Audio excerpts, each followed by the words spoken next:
My name is Sam Russel, and you're listening to episode 60 of The Place of Sound. Thanks so much for tuning into this episode, and for those of you who have been following along through the past few episodes of the show, welcome back. For those of you who happen to be listening for the first time, The Place of Sound is a show that explores the theme of space or the social geography using sound and listening. We do so through a variety of audio media formats, so you can expect to do a few different types of listening in a single show. Episodes consist of what we refer to as audio portraits, or oral history-style interviews, that explore the topic of home. Soundscape compositions, which use everyday sounds to communicate the personal and social significance of a given place. And we typically end the episode with a short documentary-style piece that explores the place-based identity of the producer. The aim with these particular projects is to allow the producer to think about the places that made them who they are today.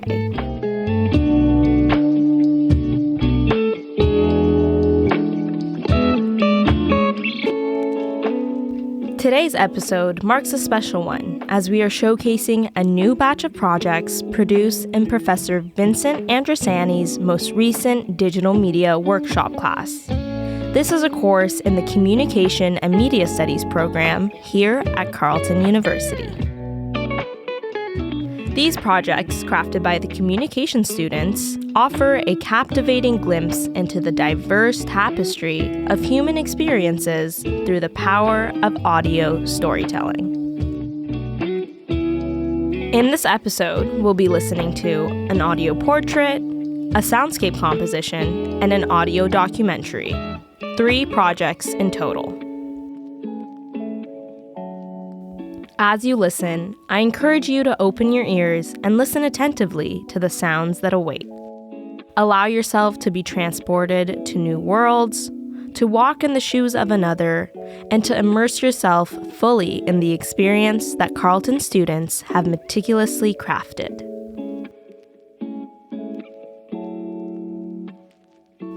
All right, on to the projects. First up, we have Janelle Hamstra's audio portrait titled Cell Memory. Janelle explores the theme of home beyond just a physical location or feeling. She shares a conversation she had with one of her managers who embarked on a walking pilgrimage called Camino de Santiago. She goes on to share the story of the connection she made to her roots on that journey. Janelle, take it away.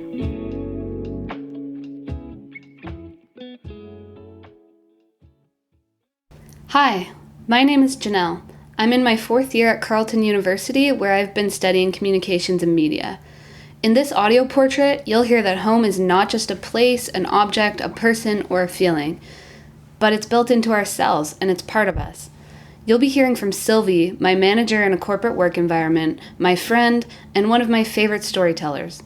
Listen as she tells the exciting tale of how she discovered home on the Camino de Santiago and confirmed it with a DNA test.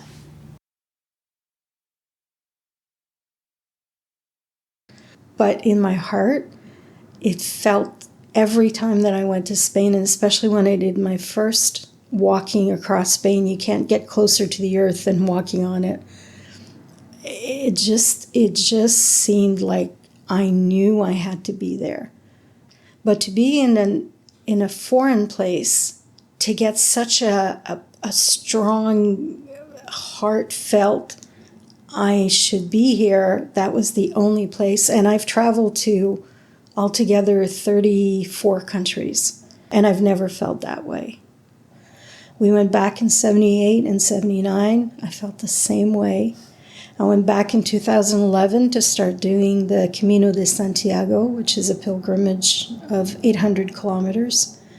And again, it was a distinct feeling of, I feel like I belong here, like I should be here. So about 3 years ago, Ancestry offered testing for DNA to find out what your ancestry was. My mom is from Ireland and England, and my father was from France.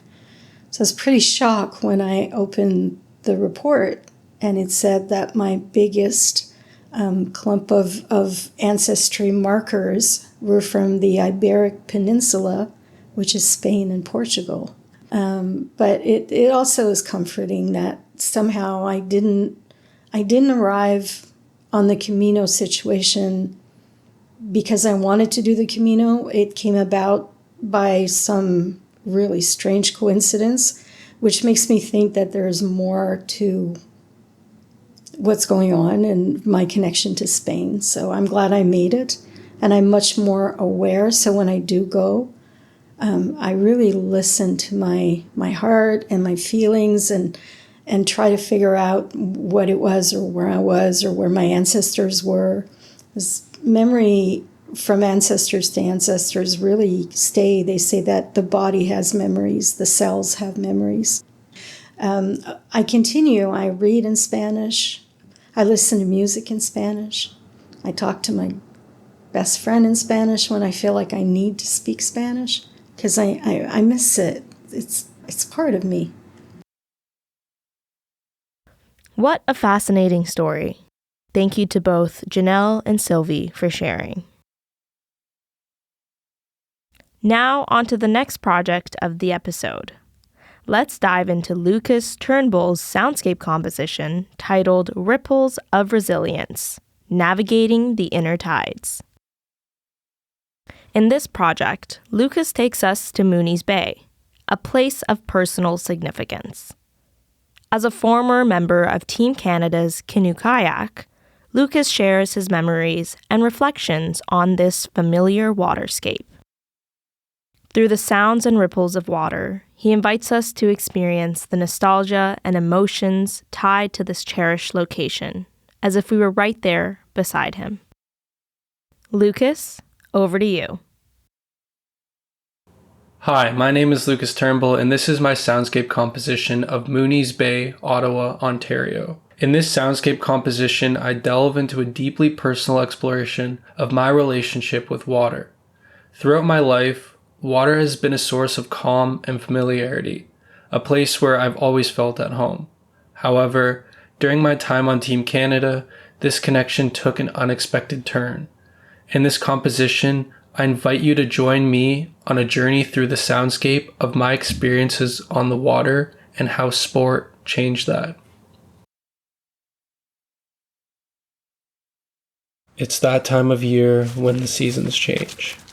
I haven't picked up a paddle since I quit Team Canada. It's time to revisit this space and see how it makes me feel.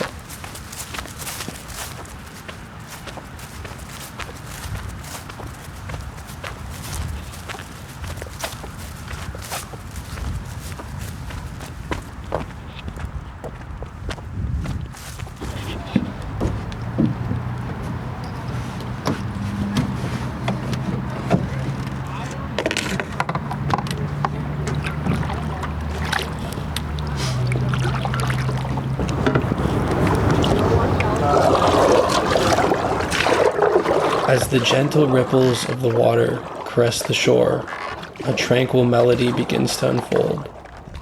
Soft, soothing tones mirror the peaceful rhythm of each stroke against the water. The paddle moves effortlessly, creating a symphony of calmness that envelops the listener in a serene embrace. I always grew up around water. It's made me feel calm and safe. And when I was on the water, I kind of felt like I was at home.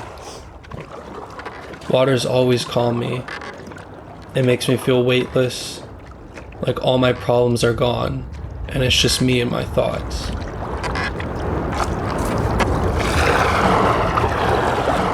Let me slow it down for a minute. Focus in on the smallest little details. The rippling of the water, the calmness of the birds,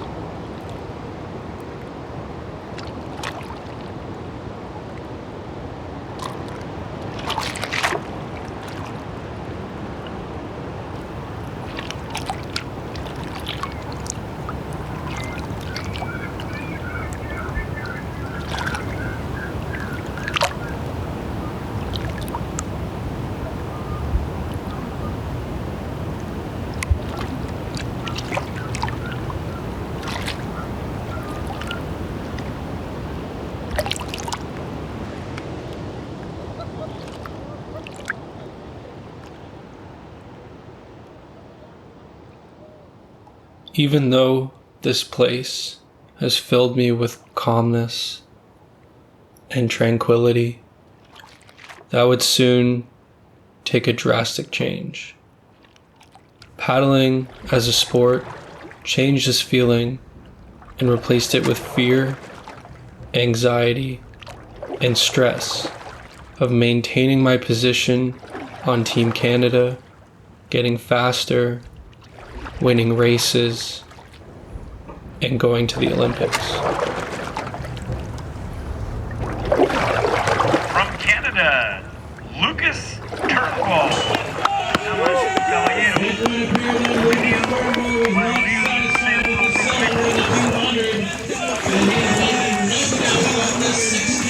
Lane 4, Lucas Turnbull started well. Good speed. Turnbull has Here the is the lead. Canadian. Now Circa is trying to move closer to the others, but now he's fighting for the podium. Canadian gold.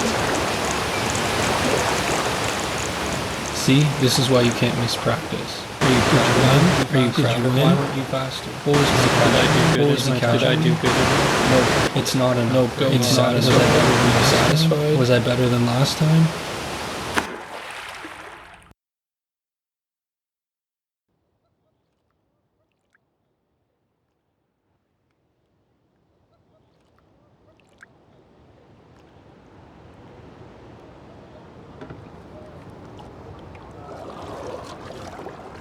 It's almost been 4 years now.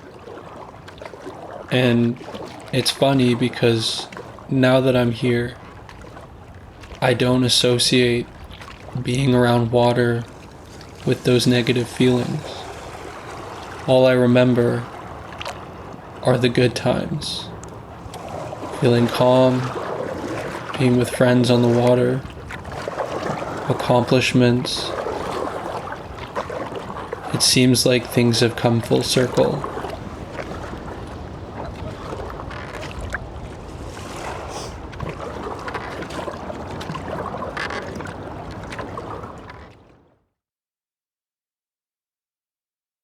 Thank you, Lucas, for that powerful piece. Before we move on to the final project of the episode, here's a public service announcement from Carleton Communications Society. Hey everyone! My name is Laura Kowalski, and I'm the current president for Carleton Communications Society. And my name is Yifan Ormonde, and I'm the vice president of the Carleton Communications Society. We wanted to take a few seconds to tell you about the Carleton Communications Society for those of you who might not be familiar. The Carleton Communications Society is a group of dedicated students who work endlessly to make the communication and media studies community the best it can be. We organize networking events for communication and media studies students to meet professors, alumni, and peers. We host casual mixers for you to make friends and participate in games and activities, and overall, we attempt to foster a sense of belonging amongst students so you can connect with one another in the communication and media studies program. Together, we work hard to create a positive and inclusive environment for every student. Whether it's planning exciting school events, providing networking opportunities, or helping you to figure out where a degree in communication and media studies can take you, Carleton Communication Society is here for you. By joining Carleton Communication Society as a general member, you gain access to our monthly newsletters, early access to our activities, discounts at events, as well as the ability to add Carleton Communication Society general membership to your co-curricular record as a CCR credit. To join the Carleton Communication Society as a general member so you don't miss out on any of the fun activities and events we have going on this year, you can visit our Instagram at CUComSociety. Click the link in our bio to sign up to be a general member to make sure you stay up to date with all things communication and media studies. Thanks! And make sure to join CCS.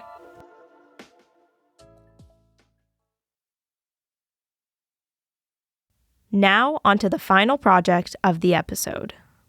We'll be listening to Yifan Zheng's audio documentary titled Finding My Way, which chronicles her transformative journey of moving from China to Canada. In her piece, Yifan explores the struggles and uncertainties that come with making big life decisions and the constant wondering we face even after we have made a choice. Through personal reflections, she offers a powerful insight into the complexities of navigating change and identity in a new environment. Yifan, over to you.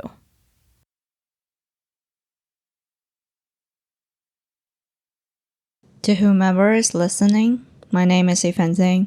I am a fourth-year communication and media studies student at Carleton University. The following is an audio documentary of myself, looking back to what I've experienced and how I got here.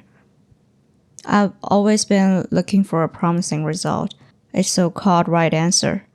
I was blinded and didn't realize how important are the things I've been ignoring. Hope you enjoy it.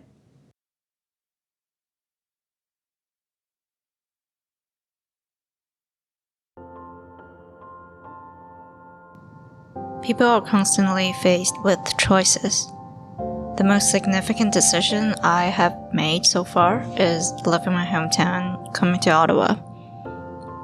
What brought me to Ottawa was my university education, and before I came here, I was attending a university in my hometown, Beijing. I got in! They accepted me! I got in! Congratulations! Congratulations. Going to university was a huge thing for an 18-year-old. I didn't have a clue of what I should be doing in university, nor a clear vision of what I should do for my career. I was too overwhelmed by exams to think about my future. All I had in mind at the time was to get a higher grade so that I could go to a high-rank university. Well, the results turned out to be good, and it goes beyond my expectations. Which university are you going to? Beijing International Studies University. Wow, that's a nice school. Good for you. What language do you study then? Not a foreign language studies. I study Chinese literature and linguistics. Oh. Well, good luck. A huge reason that I chose this school is my grandmother. That university was the one she graduated from, and she was proud of it. At the time I was applying for admission, she was in the hospital, and there was not much time left for her. I have been living with her since I can remember. She was the heartbeat of my family. She was the gentle force that binds us together. I wished her all well, and I wanted her to witness me in her alma mater. Even though I had limited choices and programs in the school, it didn't stop me. It wasn't a wise decision, not only because of the qualification of this major, but also because I didn't think carefully enough when choosing it. What's next? What should I do after university? These are things I hadn't considered and things I should have thought through before I made decisions. It turned out that my interest in literature is only sufficient to consider it as a hobby, not extensive enough to support me in pursuing academic research in the field. I shouldn't have chose that school. I shouldn't have chose the major. I don't know. I searched for opportunities to connect to things that interest me as a career. It brought me to a student-based organization which serves to manage and support student communities. I was a freshman when I got the chance to take the position of content creator at the promotion design department. After a year, I got a promotion to the director. It was this 2-year hands-on experience that built a fundamental knowledge of what I could do as a career. He couldn't be wrong this time. So here I am in communication and media studies at Carleton in Ottawa.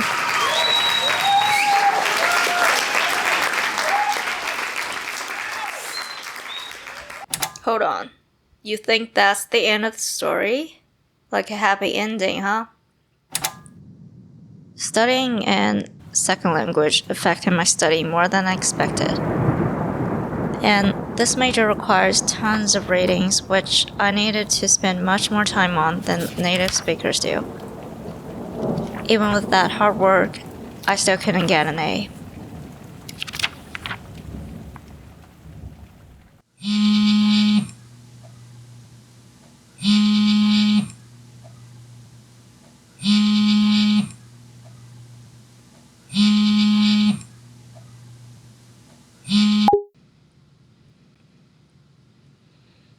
Hey, Dad. How's it going?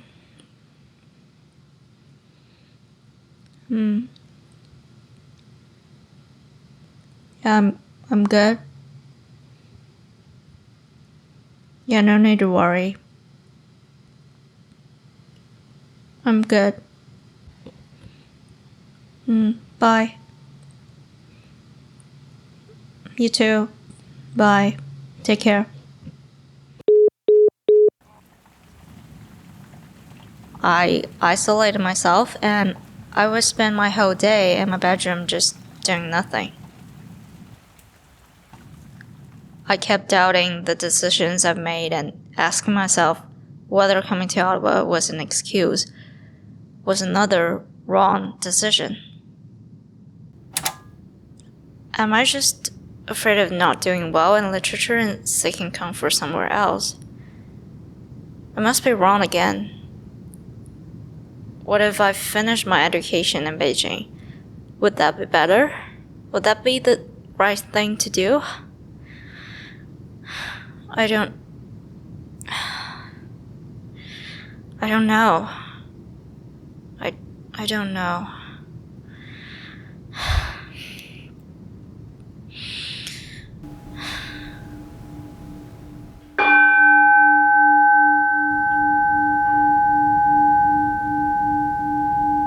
What if there is no right answer?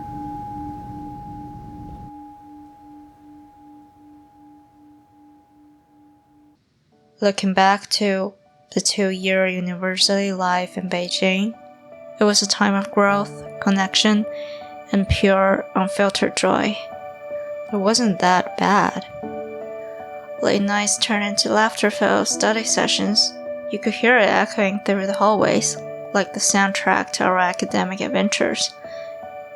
Cafeterias were more than just places to grab a bite. It's where friendship cooked up along our meals. And those lecture halls, they were like bonding areas where textbooks took a back seat to the real lessons and connection. Sunny afternoons on the quad, surrounded by conversations and the gentle flip of pages, those were the moments that painted my canvas. The University Fest, total carnivals of joys and with music, dance, and shared excitement etching unforgettable memories.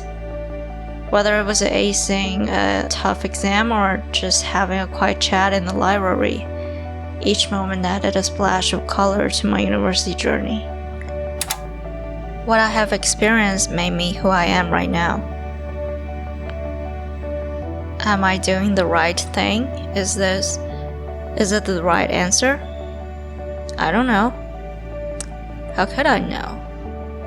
I'll never know if what I'm going through is the right answer. But I'll keep looking for it because the journey itself is worthwhile.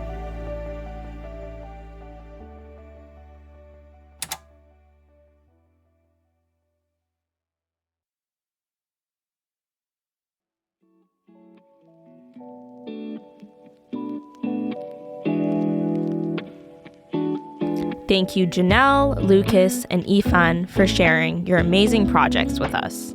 And thank you for tuning in to this episode of The Place of Sound. Each project on our show is a testament to the creativity and storytelling of the students in the communications program here at Carleton University.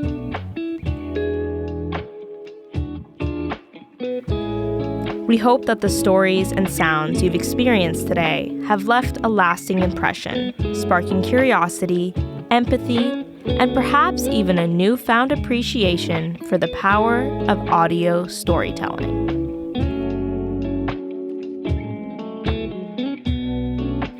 Again, Thank you to the fourth year comm students who poured their passion, dedication, and creativity into these projects. Your voices have illuminated the human experience in all its complexity, reminding us of the different paths that we walk.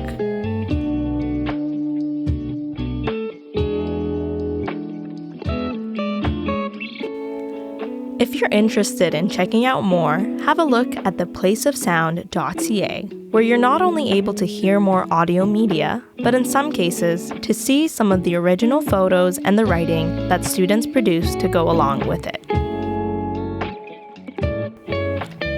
There's also a featured work section on the site's blog, where you can access some notable individual projects, and in the classes section, you can have a look at some of the work produced in each of the previous semesters.